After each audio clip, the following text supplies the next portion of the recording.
Hello, everyone, and welcome back to another episode of our photography review show.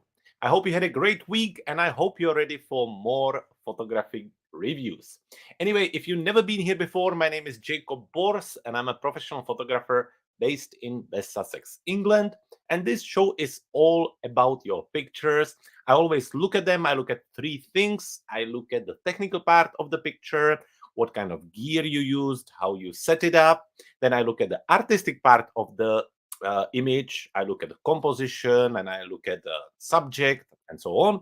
And then I usually take the picture, and if I see some stuff that could be improved or I would have a different idea on how to do that, I would take the image and move it into edit module and give you a few tips and tricks. Now, if you want to join us for the next episode of our photography review show, it's actually super easy.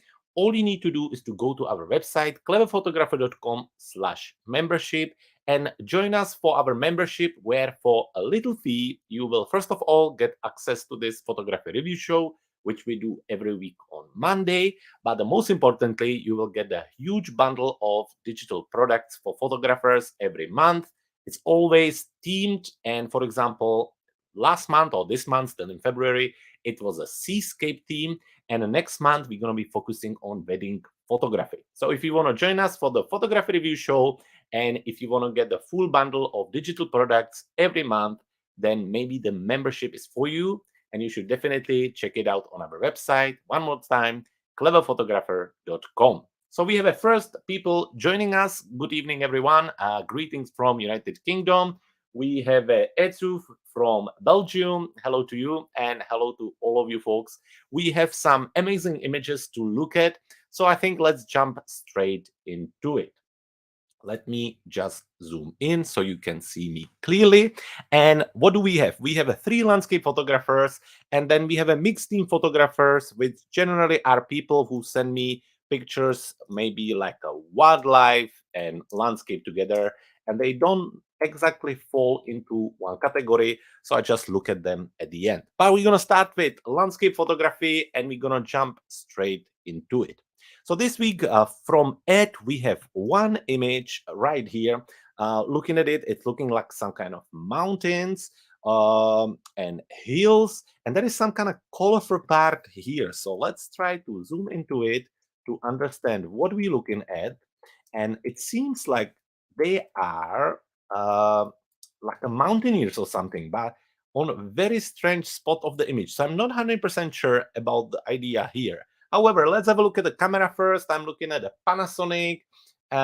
We don't know much about the lens, but from the camera settings, we are on ISO 400, 122 millimeters on the lens.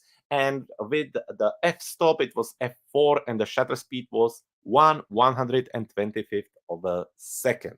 So looking at it, and when I kind of zoom in, now one thing that really kind of confused me is the people here, because this looks like a big mountains. Now the image is not noisy, it's quite sharp. So the only thing I would probably add is when it comes to landscape photography, the goal is always to try to keep the ISO as close to 100 as possible, to make sure that we don't introduce additional digital noise through our camera. So as much as possible, if the condition allow, try to stick to ISO 100. Wherever you can, use a tripod if it's little lower light situation, and that way you remove one part of the difficulty with the photography, and that's a high ISO. So ISO as close as to 100. Now f4 in this scenario, of course, is something that can be tried in a connection with the shutter speed. However, in overall, the image looks quite clean, so it's all good. Now, moving on to talking about the artistic part, the composition and the idea. Now, again, coming back to the subject, which I'm looking at here, it kind of seems that either it was added in post-processing or something like that, because it just doesn't seem that the person is, I just don't understand where is it coming from here. So if they would be like in the mountains or snow. So it definitely is a subject that make you think as a viewer, but it can also get a little bit confusing. So something to think of for the future. I quite like the overall white balance, the monochrome feel of it. I like the idea that everything is in a shade of gray, and then there are some people with a color. I think all of that is nice and it can work. It's just a little bit confusing about what is it exactly we are looking at. So Ed, if you have maybe if you're here with us, if you're watching, make sure that you write us in the comments what's the overall idea of the picture. If not, then if you're looking at the recording and the replay, then still let us know. So maybe for the future we can learn and we know a little bit more about image like this. Now, moving on to the landscape photographers, we're going to be looking at two pictures from George. George, living here in London, we know each other. We are friends for quite a long time, and his pictures are always amazing. I saw on his stories that he went to Italy and Rome, and this seems to be like a captures from there. This looks like a Colosseum, and on this one, I know exactly where it is, and of course that now from the top of my head I will not be able to tell you where exactly it is. However, both of them beautiful captures, very dramatic, saturated. So let's have a look at them. Starting from this image right here, we are on Canon R5 with the lens 15 to 35 millimeters f2.8, and from the camera settings, ISO 100, 15 millimeters f14, 1/60th of a second. So this is a good example, for example, for Ed and for anybody on how to set up your ISO. So ISO as close as to 100. 100 is exactly what you're looking for. F14. Now, generally, when it comes to the f-stops, we like to stick somewhere from f7.1 to f11, f14. Those are the kind of good numbers to keep everything sharp and get the most out of your lens. So f14 is fine here. And 1/60th of a second in a kind of lower light situation is a good choice, making sure that there are details everywhere. So looking at the image and the camera settings, everything is good here. Now let's zoom in a little bit and let's have a look. Lots of details, good sharpness. Now we have a sharpness all the way from the rail to the end. That is quite cool too. Of course, incredible sky, very interesting light. So altogether, technically, let's just zoom in to double check for noise. I think everything is looking good for me, and all good there. Now, moving on the artistic part, talking about the composition. What do I really like? I really like the leading line here. Obviously, that kind of brings you into the subject. I think that works very well. The little bit of the frame in frame works quite well too. It really feels like you're walking into the scene, which works very well. The nice vignette created by the sky and also by the darker bottom works very well here too. You kind of navigating the viewer's eye towards the center of the image. Now, in overall, for my liking, I think there is a lot happening on the image. So you have this kind of epic, dramatic sky. Then obviously people will probably recognize the Colosseum. So that's a lot happening there. And then similarly around, there is a lots of texture, lots of light. So it's beautiful picture with lots of impact on it.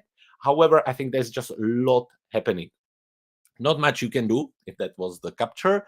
And that's about it. Otherwise, I think it's really cool. The light is very cool coming from that side. Yeah, an overall brilliant image. So let's move to the picture number 2 here. Again, starting from the technical part, looking at the camera. Let's have a look. Are we looking at the same camera, same lens? And from the camera settings, ISO 100, 25 millimeters, f9, 1/3 of a second. So once again, ISO 100, spot on there, 25 millimeters, giving us this really nice undistorted view.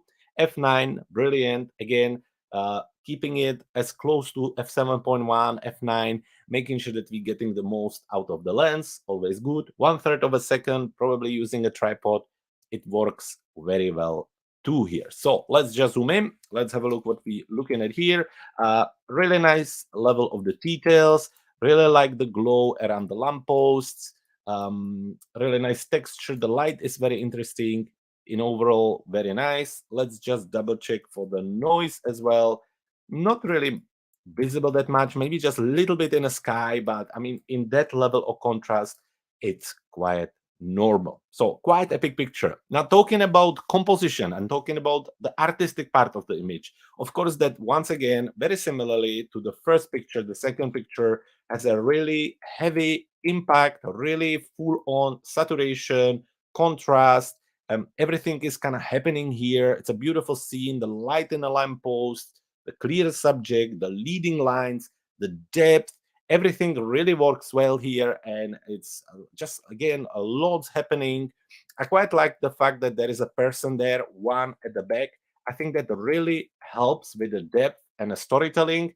So if there would be a lot of people, I think it would be confusing. However, the one person just give us uh, it really helps us to understand the depth, also the scale of the overall place. So it really works nicely together. Keeping one person or two or three in an overall composition can work really, really well because it allows the human eye to create in their brain a little bit of a sense of scale. So sometimes when you have a huge mountain or you have a like a skyscraper or castle or something which is huge, keeping one person in, if possible, if there is somebody, or something that we easily recognize, car or anything like that, that can help us to recognize the scale of the subject, can really help. If I see another example, I will show you. But this all works very well. It's interesting that some of your lampposts do not have the star or light, this kind of star effect. Some of them do, but that can easily happen. It's still really, really epic capture, very well done. I love both of the images because they are already really edited. I'm not gonna do any editing on it. I think they already look the way they should. So I hope just a few notes like that were helpful. And definitely, George, thank you very much for sharing the images with us so others can see them as well. There's only one thing I want to try, and that's to take this image and try to apply to it the Magic Light AI extension. It's an extension here in Luminar Neo, which in overall should be able to pick up the lampposts and basically just enhance them. And since they are here quite defined, I really want to give it a go. So that's what we're going to try to do. Let's open the Magic Light AI extension. And really all you need to do here is just to take the intensity slider and bring it up. And look at that, how we get now the star trails in all the lampposts. In the meantime, hello to Rob. Thank you very much for joining us. Good evening. Just let us know where you're from, where you're watching, and we're going to continue. Anyway, looking at the image, look at the Magic Light AI effect. So I can increase it, and then I can adjust it further. So I can bring some light trails into these lampposts. So let's say that I can adjust the size of the overall effect. I can adjust the width of the beam. I can also add additional glow if I want to, and so on. Now, looking at it, because you don't have the light trails like that happening there, I would actually remove it completely, and I would bring some extra size in and maybe add extra glow. So now when I just minimize it, let's have a look at the before and after. It really just adds a little bit of glow, which I think can really look very nicely together. So the Magic Light AI on situation like this definitely works very well. There are other options you can do here. You can adjust the brightness of it. You can adjust the number of the beams and rotation if you have them there. But in overall, I think it's quite cool effect that can be quickly added to your image and make it even more like a fairy-like. So that's about it, George. Magic Light AI, I'm sure you have a Luminar Neo. This is a really cool extension, which can, again, take the image and add another element to it. Let's go back to the catalog and let's continue. This time we're going to look at picture from Tina. Tina actually sent us the image after she edited, and then I have an image before. So this is a raw file, I'm assuming. And then I have the after edit. So just kind of looking at it, Tina, from first view, I can see that you remove the tree here or the bushes, which is a great idea. There was some center dust. You remove that as well. Well done on that. Looking at the image, there was some more sensor dust. You have crop it in such a way that the boat is more on the side, so that works really well too. So in overall, you done a really good job. So anyway, let's talk about the image first of all. Do we have the camera data here? We do. It was a Canon R with the 24 to 105 millimeters. From the camera settings, ISO 200, 105 millimeters, f14, and 1/25 of a second. Good camera settings. ISO 200, if the situation requires it, it's no problem. Um, F14 is about as high as I go really these days when it comes to landscape photography. I found out that when I go to F16s and above, I start to really get some noise and some noise back, and also the sharpness kind of start to go down again. So F14 is great. 1/25 of a second is heading towards the longer longer shutter speed, but it's still very good, and everything looks great there. Let's zoom in and have a look at the details. Really lovely, even though it's really kind of difficult situation with lots of light contrast. I think it works really well together. Lovely level of details all the way through. Lovely light. I really like what you've done with the sun. This kind of very defined way of capturing it, I think, can works very well. So in overall, Tina, I really like the picture. Well done for capturing it like this. And then to turn it to something like this is really cool. I really like that. Very epic, simple, powerful. Really, it's about two colors. We have the color of the sun, the warmth, and then just kind of shades of the gray or shades of the blue. And I think together it's very kind of calming view, which I think would look great if you would print it. So congratulations, Tina. It's a lovely image. I wouldn't probably do differently much. I wouldn't do anything differently. I mean, there are many different ways you could approach the image, but I think the result should be what you've done. So well done, and thank you very much for sending it over.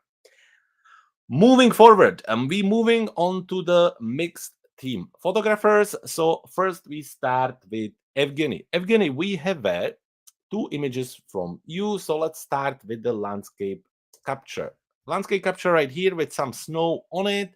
Talking about the camera settings, we are shooting with a Pentax, ISO 200, 77 millimeters, f 0.7, and 1/350th of a second. So ISO 200, if I remember right, your camera can't go lower than that anyway, so that's fine. F 0.7, I'm not sure, that maybe to do something with the camera because I haven't seen that before.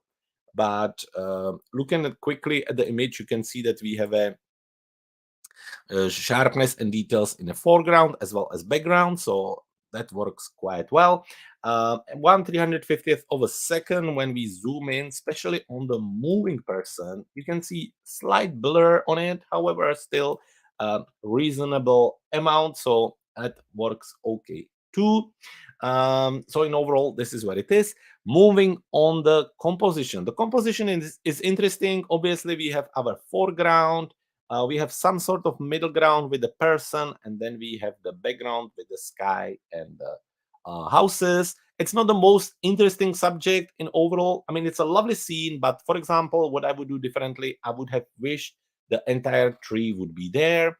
I think it's a shame that it kind of seems like you missed a little bit there. Again, it's kind of nice scene, but you have the snow and you have the nature, and then you have the houses with it. So I think in overall, it's kind of complicated view, which is not very pleasing or appealing to me.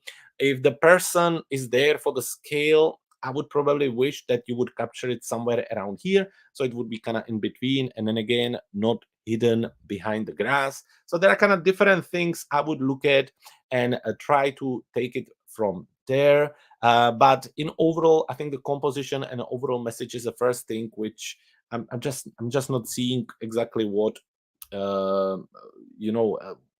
This just you not when I look at the image, I'm not 100% sure what exactly you're trying to show. What is it about? Is it about the houses, about the nature, about the snow, about the people skiing? It's just little bit confusing. So that's where I would maybe work on, try to focus on one thing and then try to showcase it. Which brings us to the second image. Let's quickly go through it. Same camera, ISO 400, 300 millimeters. So really zoom in, f 0.7 again, and 1/250th of a second. Now looking at the image is very lovely. Obviously it's kind of romantic. The two pigeons together, almost looking like they're kissing with each other. Very, very lovely capture. Now look, it's still keeping or talking about the technical part, you can see that it's all really washed out and it's getting really kind of painterly effect, which maybe works quite nicely in a contrast with the birds, but I'm just not sure why you're getting a lot of this kind of washed out and really some of the stones look like they even melting with each other. So just something to keep an eye on for the future.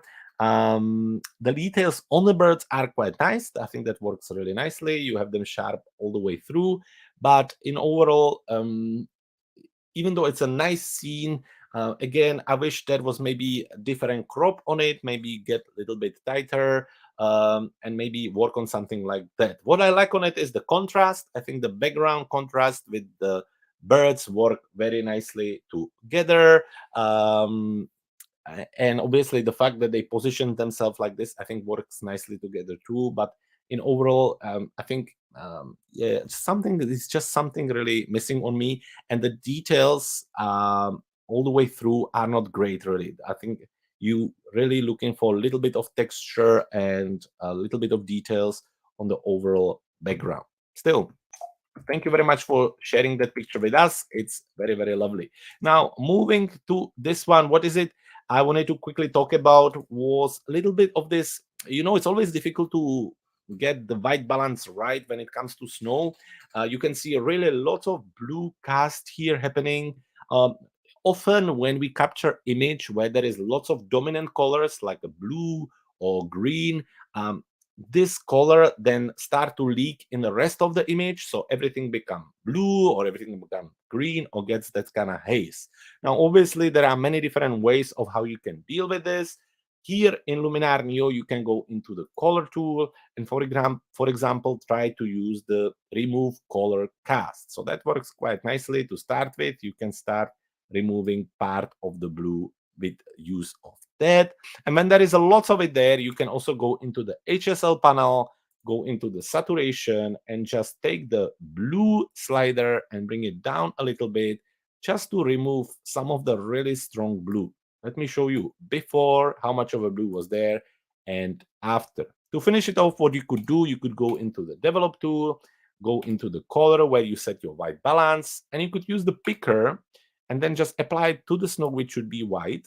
And of course, on this case, it's not going to work because I wanted to show you. So in overall, what you would do, you would just bring it down a little bit, maybe add a little bit of magenta and try to do it by your eye. Let's have a look before and after, maybe a little bit more warmth, maybe somewhere around here. And there you have it. So basically before, look how much of a blue cast is there, and after. So one way to do it is through your HSL panel, tackling the blue color with the saturation slider. Another way to do it is with the help of white balance. So Evgeny, lovely two captures. Thank you very much for sending them over. Just few things to think of. I hope to see more images from you next week. Moving on, looking at the pictures from John Dalston. John, again, lovely picture of a cat. So I know when we talked together or when we were messaging at some point, you were telling me that you do portrait of pets, animals, like dogs and cats, and you really, really good at this. So thank you very much for sending over another example. Let's have a look. I think I even have another example from the other day. If I just get to it, John. Yes, I knew that we had a dog as well. In black and white, it looks really cool. But this week we have cat with this high key look. I think that looks really cool, John. So we have a cat and then we have a pear. Now, I was gonna say that it's Brighton, but I don't think it's Brighton because Brighton Pier looks a little bit differently here in the south. But we'll get to it. So starting from beginning, looking at the cut and talking about the camera settings, Nikon D850 with the 85 millimeter lens, ISO 64, 85 millimeters, of course, f1.4 and 1/800 of a second. So really lovely capture. Obviously keeping the ISO down, f1.4 giving us this really strong depth that works very, very well. 1/800 of a second, making sure we have a details all the way through where we're supposed to have them. Lots of details on the hair, which is beautiful. With the f1.4, I really like how you get the smooth transition through the depth, how already the ear is a little bit soft, and then we get all the details, and then it kind of disappears at the back. Really, this high key look in a combination with a cut, I think that works really well. It looks great. I really, really like this picture. Well done on that. The light is great as well, coming from there. In overall, technically, it's just very well done. As a composition goes, also, it's really cool way to showcase the face of the animal with the active space in front of it. So the animal has like a space where to move. It all looks very natural. The subject is clear here. The contrast is very lovely. And really, just the colors together with the white work very, very well. So, congratulations. It's a lovely image and it's very, very well done. John, moving on the second picture. Now, I saw a few of these kind of captures through the last weeks where you're focusing on kind of landscape, urban, cityscape look. And I have to say that this one is, there's just loads happening. So let's talk about it. Let's first start by looking at the camera. It was Nikon D850 as well, this time 24 to 70 millimeters, which I love. I think this is a great lens. Talking about camera setting, ISO 64, f2.8 and 1600 on your shutter speed, so super fast, making sure everything is sharp, including the water. So it's like with that shutter speed, you basically freeze everything. Also, I don't know if this is right, but your exposure compensation was on 5, which seems to be really high, but maybe it's just a mistake on the camera details. So from technical part, obviously the ISO is fine. F2.8 is unusual for this kind of scene, but with that wider view, you will not see the effect as strong as you see with the portrait. So I'm not too worried about it. 1/1600 of a second is a little bit of an overkill for me, but again, it kind of keeps everything sharp. You have the details all the way through. Obviously, the people are really sharp as well. When you zoom in, you can recognize the faces, the dogs, and everything. So that's about it. Technically, it's fine. Where the composition and the artistic part is a little bit confusing. First, when I look at it first, I was looking at the pier and it felt like it's falling a little bit. So that was first thing. I would be looking at transforming the image and seeing and making sure that everything is nice and straight. Number two, I think it's cropped a little bit too tight for me. I wish there was a little bit more on this side of the image. But I kind of understand what you were trying to do, because when you look at it from the view of foreground, middle ground, and background, it kind of works because you have the leading line of the water, then you have the people to give us the sense of scale, and then we have the main subject. But I just think that lots of things, there's a lot happening at the same time. You don't really know what exactly you should be focusing on. And that may be also coming with the point that everything is frozen and in full details. So the human eye doesn't really. I'm looking at this, and then I'm looking at the people, and then I'm looking at the pier, and the pier is a little bit cut off, and it's just it's just. I wish first that it would be wider the view, and that you would pick one of these parts and try to focus on it. Now there's different ways you could do this. Of course, you could use depth. You could reintroduce a little bit of softness at the foreground to start with. You could also use a little bit of dodge and burning, maybe a vignette to really bring the focus on. So let's have a look at a few things we could do. For example, first thing I would do, I would make the foreground a little bit darker. Here in Luminar Neo, it's super simple. we just bring the exposure down on the overall image and then maybe use in masking something like the linear gradient. So just something like this. Once I'm happy with it, I can go back and see before and after. Let's have a look. If I want to make it even a little bit darker, that's what I would do.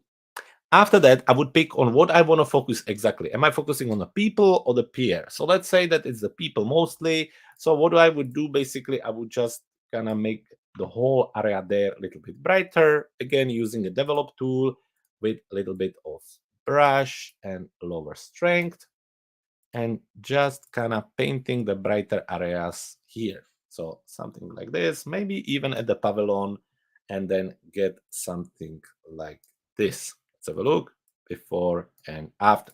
You see how we now getting from this evenly lit image, we getting to the point where certain areas are a little bit brighter and they attract more attention, and it's just a little bit clearer there. Then I would probably darken the background a little bit. I mean, you could just go into something like enhance AI with the sky enhancer, which makes usually the sky a little bit darker.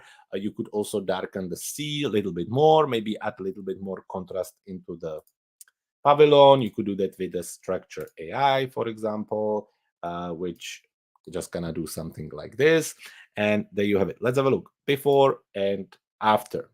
Also, this image could look really nicely in a black and white, for example, just kind of trying to look at different things. You see how by turning it to the black and white, we are removing lots of distraction of the saturation and colors and just kind of making it really simple. And now actually looking at the image, I really like it in black and white. I think that works really well. So maybe black and white and then vignette. So something like this, focusing more on this area.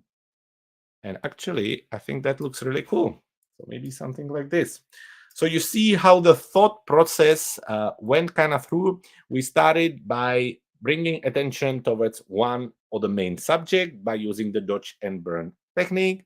Then we darkened some other areas, added some structure, which added more contrast. And immediately when I started to add contrast, I thought, oh, black and white would look really nice here, because when you start to play around with kind of heavier dodge and burn and the structure AI or the contrast, you always know that the black and white will look good. And I think in this case, it actually looks really cool. So when we start here, end up here, I think it's not a bad result. So thank you very much for sending the image over, John. It was a pleasure to review it as always. And again, I hope to see more images next week. And by the way, coming back to the cut, that's a lovely, lovely capture. Well done on that. And that brings us nicely to the last photographer of today, Zdeněk. Zdeněk is with us. Good evening to you, to South Africa, Zdeněk. Thank you, as always, for sending your images over. Last week, we were editing your raw file, which was lots of fun. And actually, next week, we're gonna try to turn it a little bit around. And I will ask everyone to send a raw file over, so then I can do the edit here during the live session. So thank you for the idea from last week. It was I think it's a great thing to do, that sometimes you can also see how I would edit the image, and you can compare it with what you do yourself. So once again, when we're going to be running next photography review show in March already, next week, I will ask the participant to send their usual pictures together with one raw file so I can edit it. Cool. Moving on. We have a little bit of wildlife with this beautiful animal here, and then we have really cool landscape pictures. Zdeněk, I love this one. The wide view, the leading line, the colors, the sky, brilliant, brilliant. So let's start. Starting from this one, Canon M50 with the 24 to 105 millimeters lens, and camera settings: ISO 100, 24 millimeters, f13, and 1/125th of a second. Spot on settings: ISO 100, that's what we're looking for. F13, again, between 7.1 and 14. Great values, with the f13 making sure that everything is sharp from the beginning all the way to the end. So super cool. 1/125th of a second, just making sure that We get a nice exposure and everything is working well. Now, a little bit of noise in overall, but I think that's more from the camera itself. Um, Nothing to worry about. The details are nice, the texture is nice, the light is nice, it's not too harsh, so I quite like that as well. So in overall, I think technically this works very well. Moving on to the composition, I think it's great. I really think it works very well. This panoramic view, like 9 on 16 or whatever it is, I think it works very, very well. I think really the viewer nowadays, I think viewers get this view uh, used to through the movies and cinemas. So it works really well. The leading line really enters the scene. You get this kind of strong foreground with the bushes, and then the middle ground and going to the background of the mountains with the clouds. I think that works really well too. It's a nice contrast. It has a very nice natural saturation. So even though there are lots of colors, it's not crazy. Quite like that too. And in overall, I think it's just a great, great picture. The only thing I would maybe add from my point of view would be just a little vignette, just to close it, almost to the point where you can't really see it, but just so it centers a little bit more towards the center of the picture. If I would maybe, then I would try the super contrast, maybe with the midtones just a little bit, but that's not necessarily something you done wrong. It's more my personal artistic touch. I like the contrast a lot on my pictures, and I don't want to overdo it, but just a little bit, just to give you the idea. Just it, you almost can't really see it if I show you the before and after, but it's there just a little bit. Other than that, brilliant, great. Moving back to the catalog and looking at the wildlife capture, which is called early morning. So, talking about the camera settings, we are on Canon 77D with the 55 to 250 millimeters lens, ISO 400, 240 millimeters, so almost full on with your lens, f5.6 and 1/320th of a second. Let's just zoom a little bit.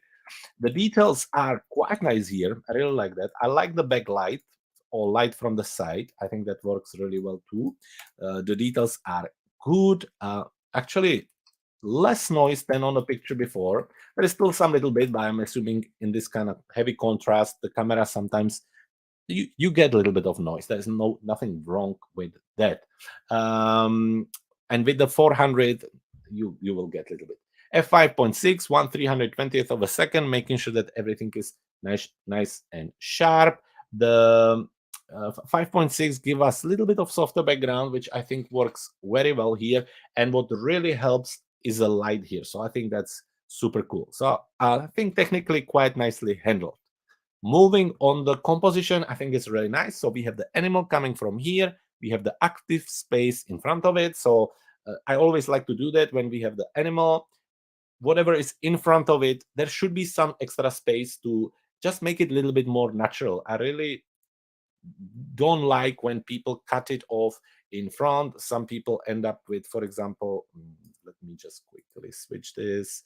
Some people end up with the image like this, and even though that still look good, it doesn't feel the same. And even more so with wildlife pictures, I think it's really important to do that. So the active space works very well here.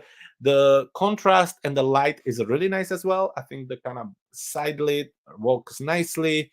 I like the contrast of the colors. We have the kind of dark green, and then we have the brown animal, so that helps as well. So in overall, Zdeněk, it's a lovely picture. Well done.